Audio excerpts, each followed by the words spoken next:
Hi, I'm Anthony Hendrickson, Dean of the Hyder College of Business. Welcome to beautiful downtown Omaha and this month's Mid-America Business Conditions Index. We've surveyed purchasing and supply managers in the 9-state region, stretching from North Dakota and Minnesota right down the center of the country to Arkansas and Oklahoma. Here to discuss the survey's economic outlook is Creighton University's economic professor, Ernie Goss. Hello everyone, welcome to the Mid-America Business Conditions Index summary for the month of October. I'm your host, Paul Adey. I'm joined by Dr. Ernie Goss on my left. How are you, sir? Doing well, but the economy's doing better than I'm doing. That's hard to imagine. No, it's quite true. So, well, let's just dive right into it. What'd the overall index well, tell the us? overall index, which as you and our viewers know, ranges between 0 and 100. 50 is growth neutral, above 50 is strong and growth positive, rises to 58.8 from 52.2 in September. It's 11th straight month above growth neutral. And I would say how to characterize it, the manufacturing sector is surging. And the U.S. numbers surging, our regional 9-state regions surging. So it was a very good reading for the month. For the month. And here I brought up the overall index there. You see in beautiful Creighton blue is the going strong, surging. Yeah, Mid-America, I would call it surging. Now someone would say, well, it's down from a few months ago. Yeah, it was. That was a record high, though. Look how it's come along over the last 11 months. Very good. The U.S. number there in red, and that number for October will come out later on this morning. So that's what we're seeing right now. So it's a very good number. We're seeing it globally, for that matter. It's regionally, nationally, U.S., and also globally. Everybody's happy. Everything's going great. It's scary.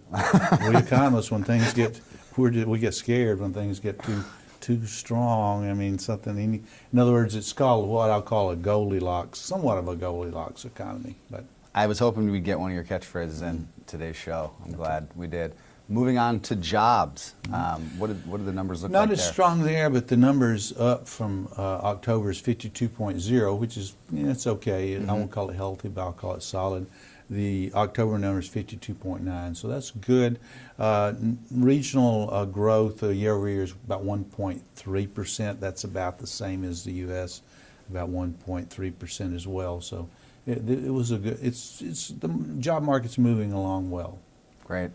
Moving on to inflation, how did those numbers look in October? The number was down, which is somewhat comforting, I guess. It was 79.6 in September, down to 75.0.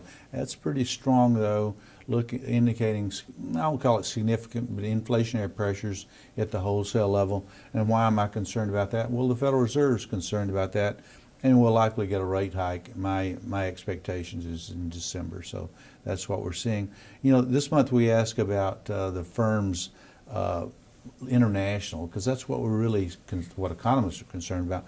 1/2 of our surveys said that the purchasing from abroad was very important to them. Now these are purchasing managers, so and they're in manufacturing, so that's important. So we don't need to be building walls, at least from an economist standpoint. As Frost said, before you build a wall, you better find out what you're walling in and walling out. So I'd encourage that. See what we're walling in and walling out.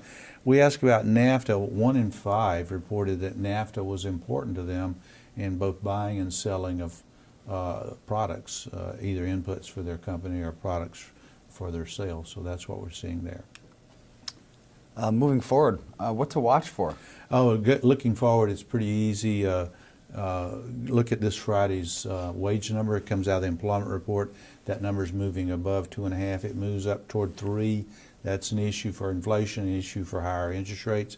Then keep an eye on CPI for October. That comes out November the 15th. That's likewise above 2.5, moving upward. That'll be an issue. Again, higher interest rates. And here, we don't talk much about this, I don't. The Case-Shiller Home Price Index. That comes out the last Tuesday of every month.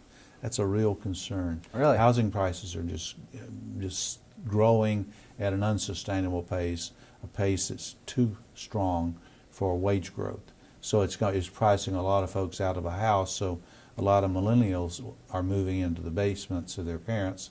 And I guess some of us baby boomers are moving into our millennials' basements as well. Right. I mean, everybody's talked about them moving in with us. Well, we're Some of us are moving in with them, so that is an issue. I've got a whole upstairs that's vacant if you're interested. Not yet. Not yet. All right, moving on. Risk factors and warning signs. Tax reform. It's a risk factor. I think the stock market, is priced in getting lower taxes, corporate taxes. I think that's important, and that's a risk factor. A market slide, in other words, if interest rates and inflation first, then interest rates move upward more briskly, that's a real issue for the stock market. The stock market could slide, although a slide sounds okay. A real fall, no, that sounds different, and a fall would be more of an issue. No bubble bursting scenario, just a gradual. If interest rates rise quickly, if things change quickly, that would be a real issue, bubble bursting.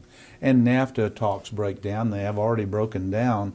I'm concerned about it. Most of the businesses, at least unless they're buying and selling directly into Canada and Mexico, they're not as concerned as I am. So it was, but all in all, Paul, it was a good report.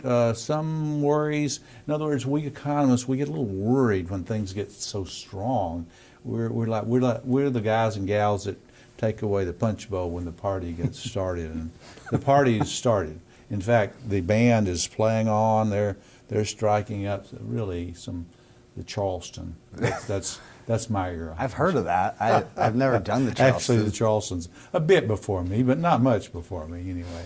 The Charleston. Yeah, you've heard of it. Yeah. Well, October, another solid month. I like your orange tie, by the way. I'm assuming that's Halloween themed. It is for Halloween. A bit late here, a day late, but. Did you go as an economist for Halloween? That's right.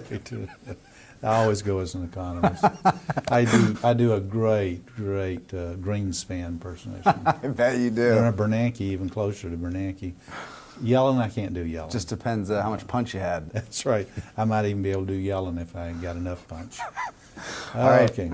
Well, guys, thank you very much, Dr. Goss. Until we meet again on the first business day of December, reporting for November will be their first business day. May your economic cup runneth over, and thank you.